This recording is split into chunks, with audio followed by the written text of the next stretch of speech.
welcome to another episode of United Technologies presents Transforming Cities, Transforming India in partnership with CNBC TV 18 and moneycontrol.com. India is the world's largest milk producer and the world's second largest grower of fruits and vegetables, but it's also the world's biggest waster of food. Food worth nearly $8.3 billion, or approximately 40% of the total annual production, is wasted. On today's episode, we look at how the cold chain can curtail this wastage of food. On the episode, we meet Manish Agarwal of Gati, who talks to us about the gaps in infrastructure that need to be plugged. We also meet Aftab Bharut and Aveen Agarwal of Haldiram's, who tell us how the cold chain has helped this leading Indian sweets and snacks manufacturer enter the frozen food segment. And Ashok Mirchandani of Carrier Transicold discusses the role of technology in cold chain infrastructure. Plus, Pavnesh Kohli, the Chief Advisor and CEO of the National Centre for Cold Chain Development, tells us why power is not the most important criteria for a successful cold storage.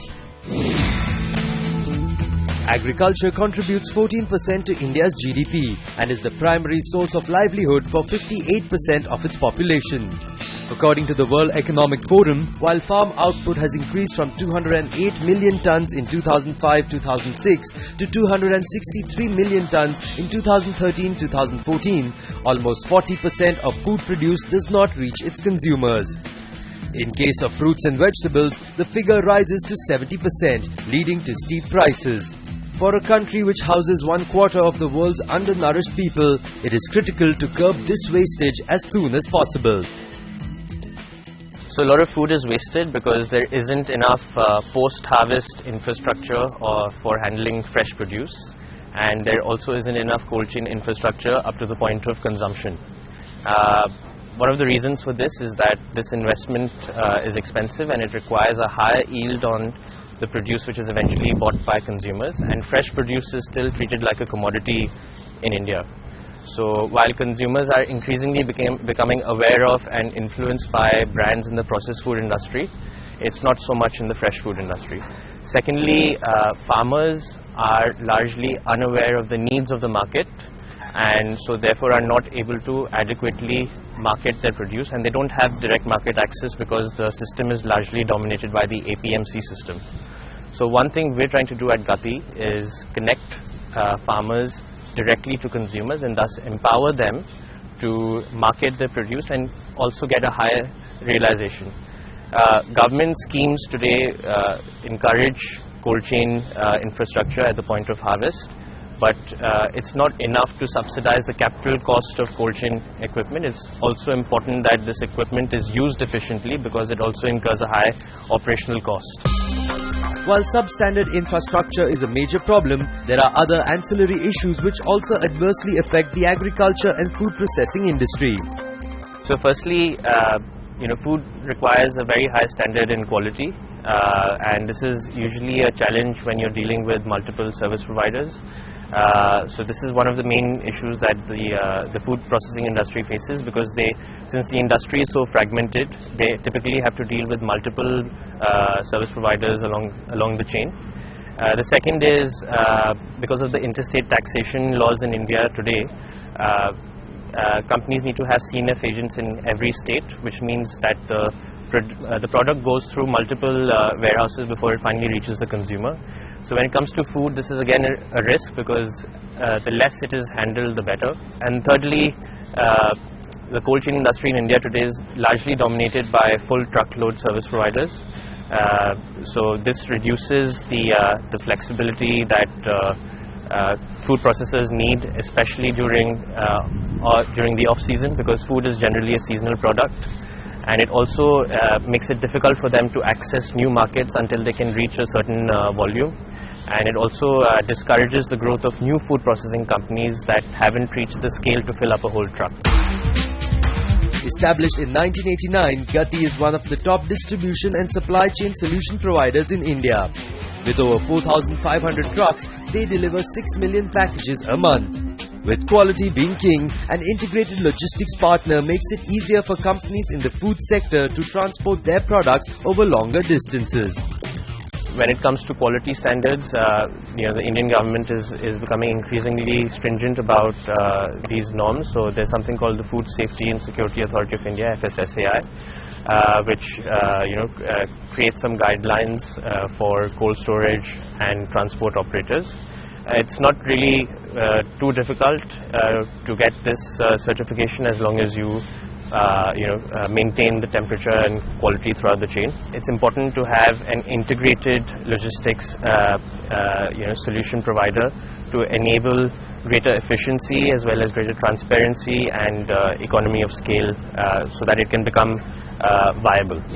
Right, so on that note, we're going to slip into a short break. On the other side, Aveen Agarwal and Aftab Bharuch of Haldiram tell us the importance of cold chain for sweets and snacks manufacturers. Stay tuned. So what cold chain does, it empowers farmers to reach out to markets. A farmer's catchment is not just the closest buyer around him. A farmer's catchment becomes cities far away from him. So cold chain is very important from that viewpoint.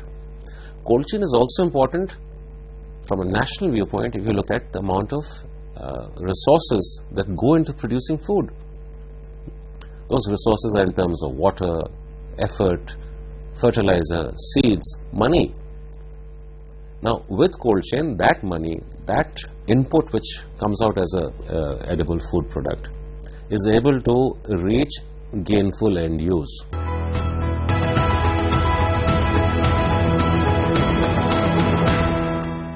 Hello and welcome back to United Technologies presents Transforming Cities, Transforming India. As India urbanizes, there is an increasing trend of people living in nuclear families. With both husband and wife working, the couple is left with very little time to cook their own meals. Sensing an opportunity, Haldiram's decided to launch a line of frozen food products to match the needs of this changing society. We have seen changes in people, they don't want to cook anymore. Housewife, the concept is really dying now, in India at least, in the metros.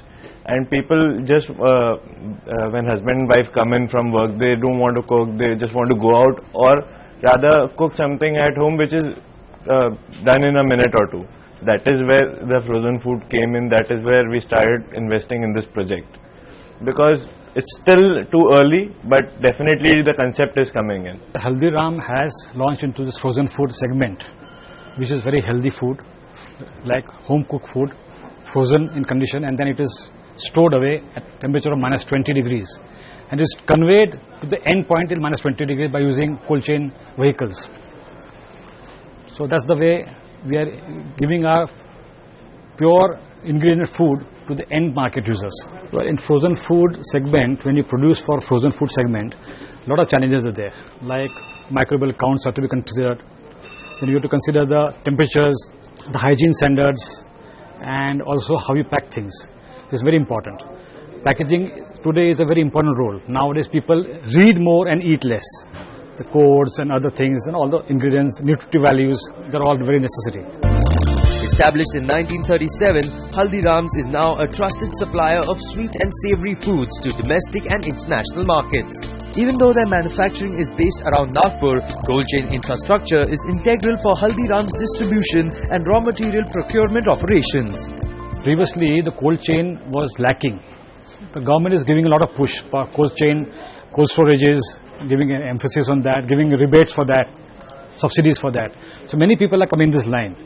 With this, wastages have come down drastically, and you have better reach to the market. You can make a product go to thousands of kilometers from you. We have been exporting to different cities, all countries of all the world. This is because of cold chain and because the infrastructural availability is not available previously. Now it is available. With India's population expected to touch 1.45 billion by 2028 and further burgeon to 1.7 billion by 2050, providing food for all will become even tougher than it already is. India already holds the second largest agricultural land globally, a whopping 157.35 million hectares.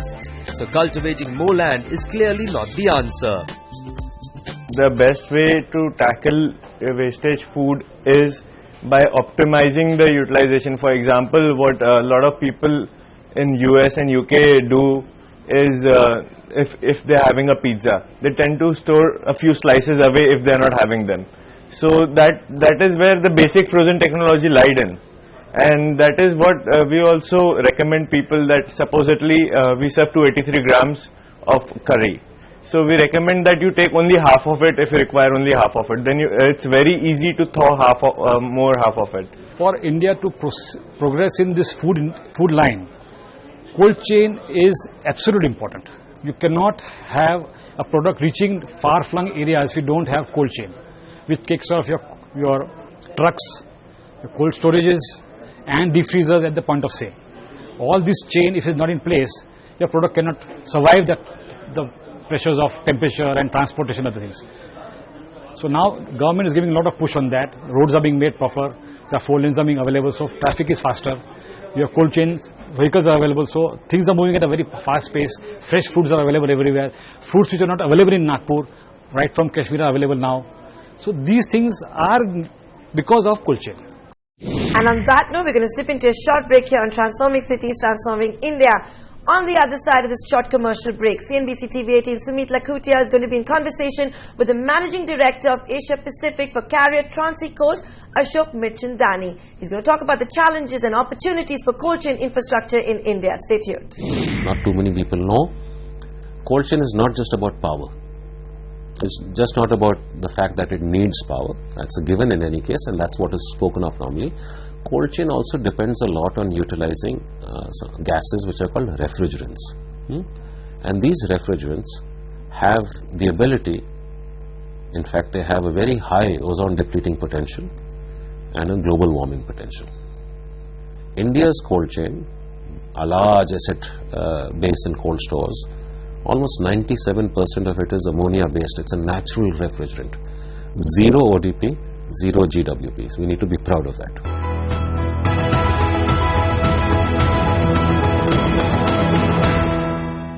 Welcome back to United Technologies presents Transforming Cities, Transforming India, with an aim to find out how cold chain infrastructure can cut food wastage and keep food fresh for a longer duration. Sumit Lakhotia decided to have a conversation with the Managing Director of Asia Pacific of Carrier Transicold, Ashok Mirchandani. Here's that conversation. You know, India is the second largest producer of fruits and vegetables in the world, but there is a huge amount of food wastage. How can cold storage, how can cold chain infrastructure step in and help reduce this wastage?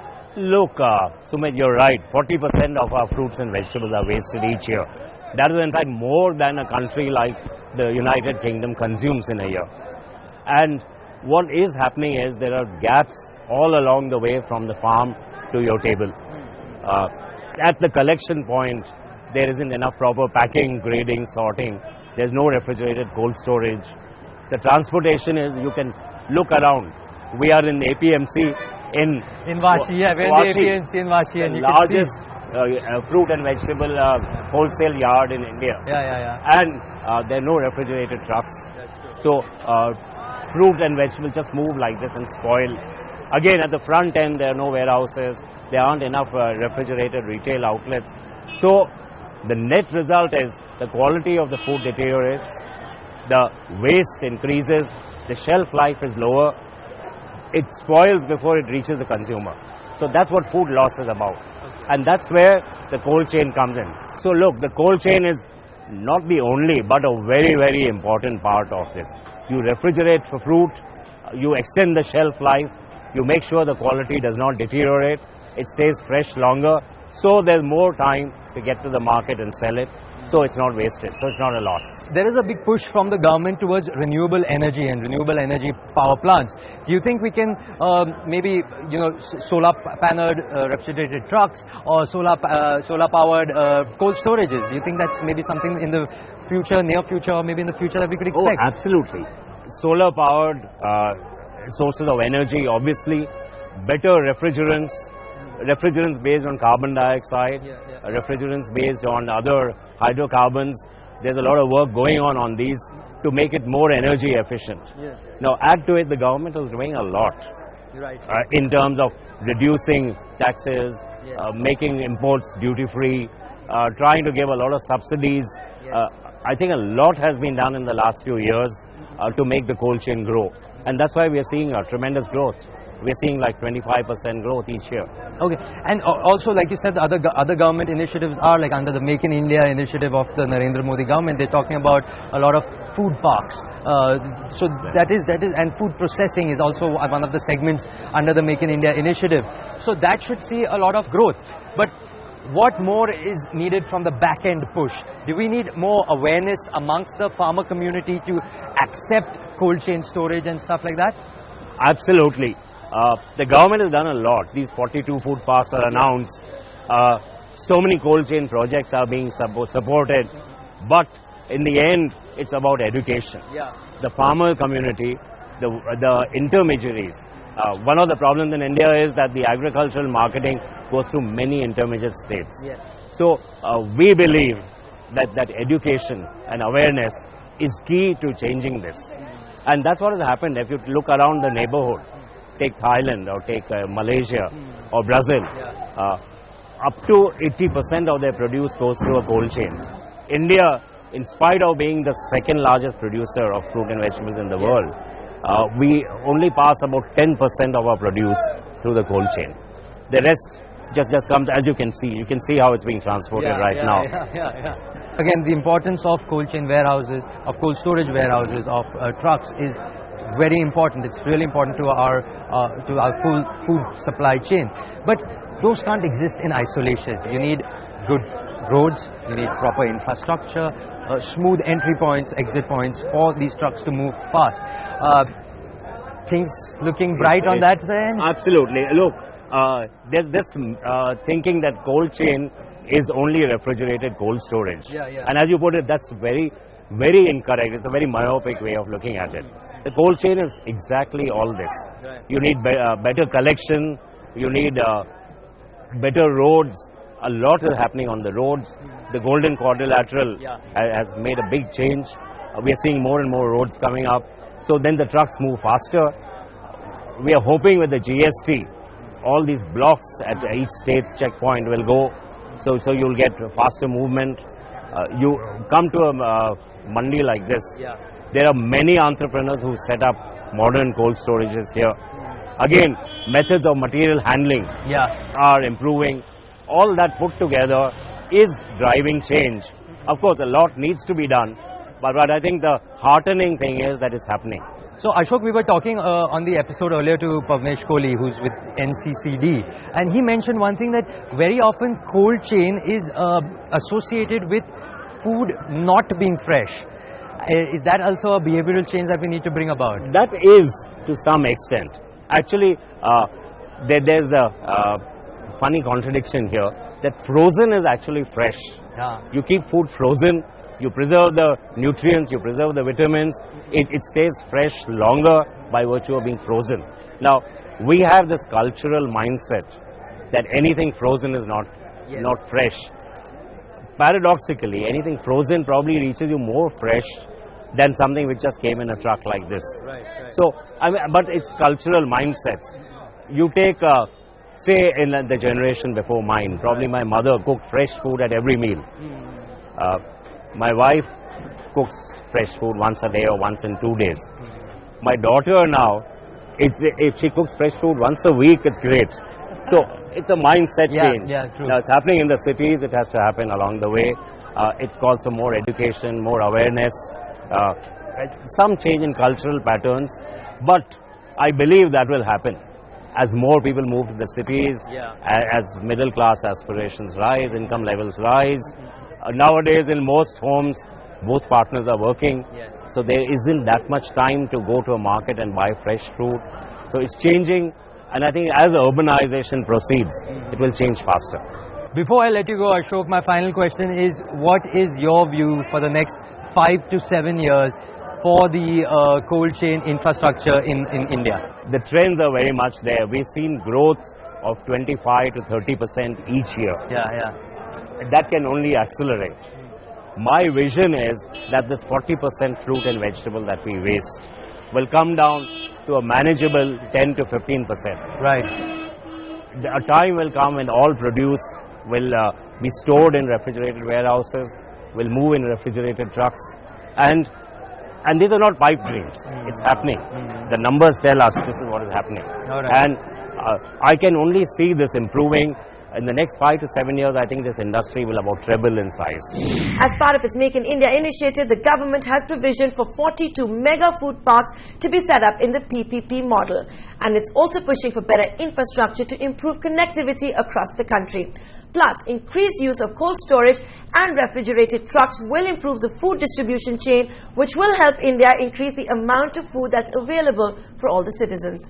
With that, we're going to wrap up this episode. Next week, we'll take a look at sustainable and energy-efficient buildings in urban India. Until then, from the entire team here, many thanks for watching.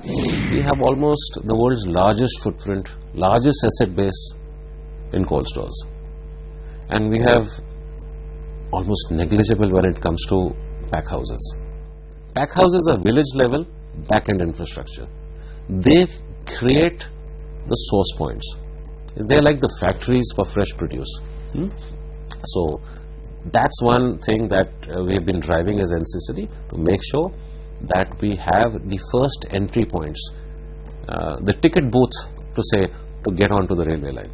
So that must happen at village level, at farm gate. You must have the transport connectivity. Once you have prepared something for travel, then you have to have the transport to make sure that travel does happen. Then you get off at the receiving end, which is the cold store, and then on demand you break up into smaller lots to go to different end destinations.